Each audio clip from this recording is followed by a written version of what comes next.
Happy April, everyone, and welcome back to the channel. I am outside in the garden today. I am pruning my marigolds because I left them in the sun, so I need to get them deadheaded so some of the new growth can go ahead and pop up so I can get them planted out into the garden. But I wanted to come online really quick and let you all know 10 crops that you can go ahead and get started in the month of April because spring has sprung. It's time to get those crops in the ground so they can get growing and we can have an abundant harvest. So I have a cheat list for myself. As I plant these, I go and I scratch them off the list, and I said, why don't I share this with someone, and hopefully someone can find this video helpful. I am in zone 9B. I'm in Texas, zone 9B. So this video is catered to our hot weather gardeners. If you are not in zone 9, maybe you're in zone 8, this is something you can look ahead to and know that, hey, in about a month, I need to get these seeds planted. But let's go ahead and get the video started. The first seed up on the list is going to be Roselle hibiscus. It is time to get the Roselle in the ground, and I mean immediately.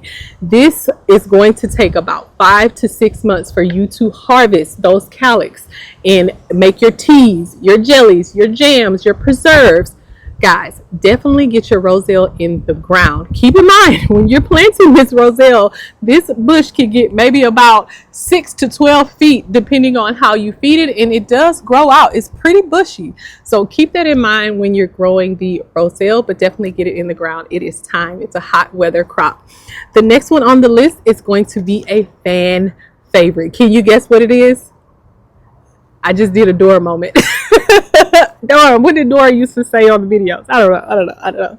Can you guess? Bienvenido. Anyways, cucumbers. Cucumber is the next vegetable that you can go ahead and get started in the month of April. I have my trellis behind me. I'm going to be growing some cucumbers back there. Some of the varieties that we're going to go ahead and get started is going to be the salt and pepper. That's a new variety that we're growing.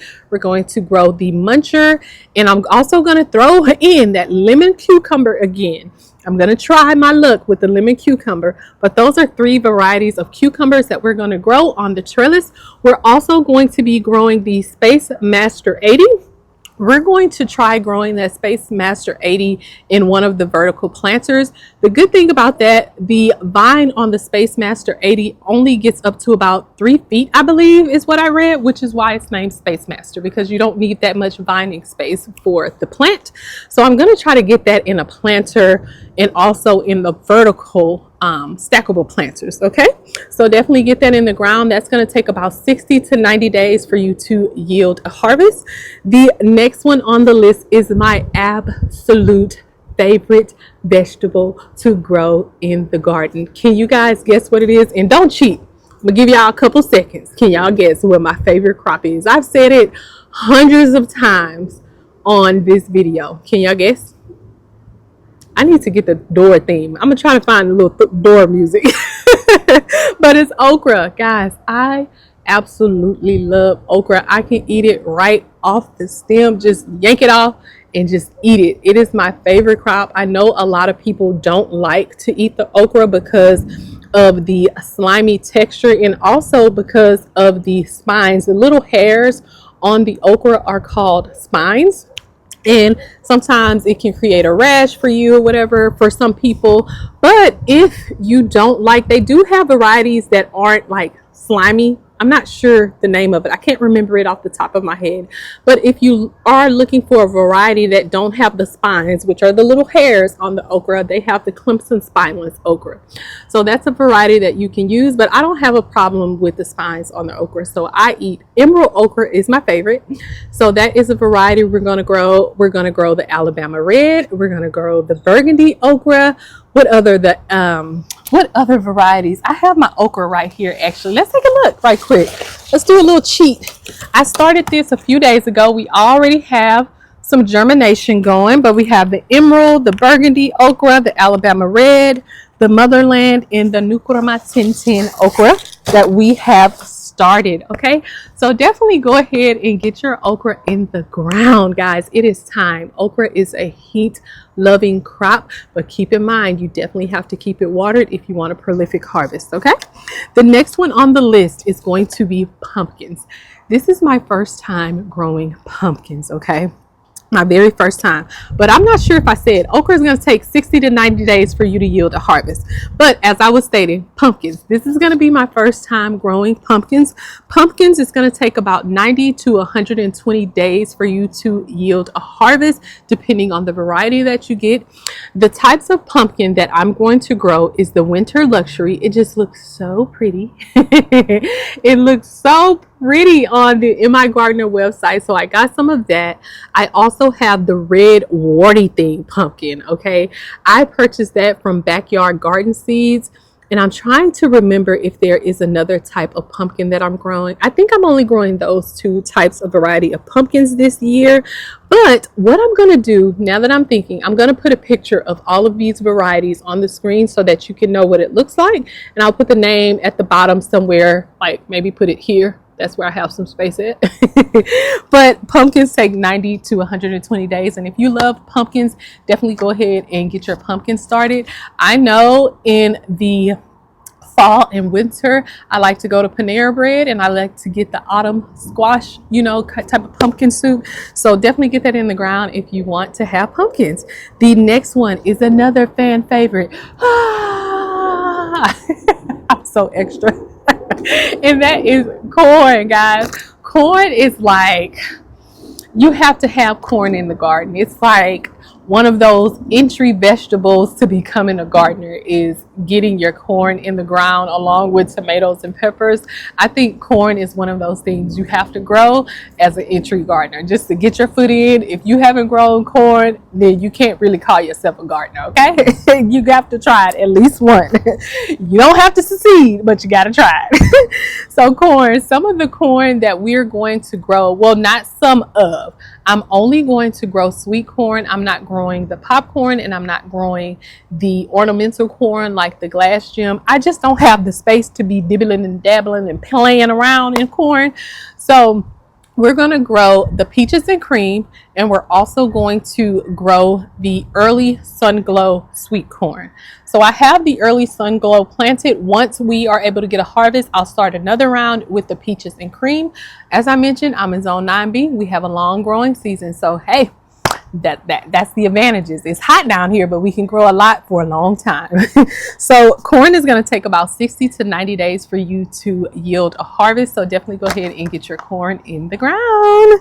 The next one on the list is going to be beans. Beans and corn go together. The corn uses all the nitrogen in the ground, and the beans replenish it. So I'm going to be growing some beans this year where we grew our corn last year, so that the nitrogen can be placed back into the ground. The type of beans that we are going to grow is going to be Cantor, Provider, the Jade. I believe I have the Strike bean. And I'm naming all of these beans because it only takes about 60 to 90 days for you to yield a harvest on those green beans. And plus, we have an abundance of green beans, so especially the Provider. So I am going to be planting Provider beans everywhere. Okay, I already planted the remaining Cantor beans that we have, so those have been planted and they have began to sprout. But definitely go ahead and get your green beans in the ground. I'm happy to get the green beans in the ground. That's the only vegetable I can pretty much get these guys to eat. So green beans is definitely a big hitter for us. Next on the list is something new to me. Let me know if you've grown this crop, because I haven't, and that's peanuts. It's time to get peanuts in the ground. You want to get those peanuts direct sown right into the ground, right when the temperatures reach about 70. And pause. Let me just take a moment and say, every vegetable that I'm letting you guys know, you can direct sow them outside once the temperatures reach about 70. You don't have to worry about starting them indoors and bringing them out. These can be planted directly in the ground. As I was stating, peanuts. I don't know how long it takes peanuts to mature. I didn't have that written down because I didn't know it off the top of my head. I should have researched that before I came on camera, but I was already out here pruning these marigolds. But I do know that once the temperatures reach 70, you can go ahead and get your peanuts started. They love the temperatures between 70 and 90 degrees. So I'm going to get some peanuts started this year. The variety that I am growing is going to be the Virginia peanut, and I purchased that on MI Gardener. But I've seen many gardeners online just go get a bag of peanuts from the grocery store and plant them right on into the ground. So you guys can do that, or go ahead and research what variety of peanuts is good in your area. But I'm definitely going to be growing them. I want to try to grow my own peanuts, and it's a legume, so it's definitely going to fix the nitrogen in the ground. The next one on the list is definitely a fan fave. Definitely. I feel like this is another crop that you have to go to for entry into being a gardener. If you haven't grown this, you can't really call yourself a gardener. I'm just playing. But it is watermelon, guys. Get your watermelon seeds started. This is the perfect time. It just feels so good out here. The wind is just blowing. It feels really good out here right now. But watermelon, the type of variety of watermelon that we are starting is going to be the Moon and Stars. I thought that was so pretty. I also have the Black Diamond. I'm growing the Black Diamond because Broke Farmer said that variety is really, really good. So I am waiting to try that. I also have the Mountain Yellow Sweet. I can't wait to try that Mountain Yellow Sweet. And I'm also growing the Yamada Cream watermelon. I cannot wait to try all 4 different varieties. I have not grown any of these. I tried the Mountain Sweet last year, but I started it too late and I just didn't keep up with it. So I cannot wait to try all 4. These are all new to me. I haven't tried any of them. So I cannot wait to try them this year. And the watermelon is going to take between 90 to 120 days for you to harvest. Okay. And that was number 8 on the list. So number 9 is going to be squash. You can get your winter and your summer squash started, and you are looking at a harvest time between 60 to 120 days, depending on the variety and also depending on if it's a summer or a winter squash. The summer squash is around 60. The winter squash, you're looking between 90 to 120 days to harvest. But some of the varieties of squash, I'm growing the patty pan, I'm growing the cube butter, of course, the early crook neck, straight neck. I am growing squash. I really like to eat squash. I can eat squash every day with some seafood and just put it in a pan and sear it and eat it. And I'm growing a lot of different varieties for the simple reason, the squash bugs. Okay. I didn't have much success with the squash. I think I may have grown maybe 5 to 10 last year, but getting the male and the female plant in time for them to get pollinated, and then you had to battle the squash bugs.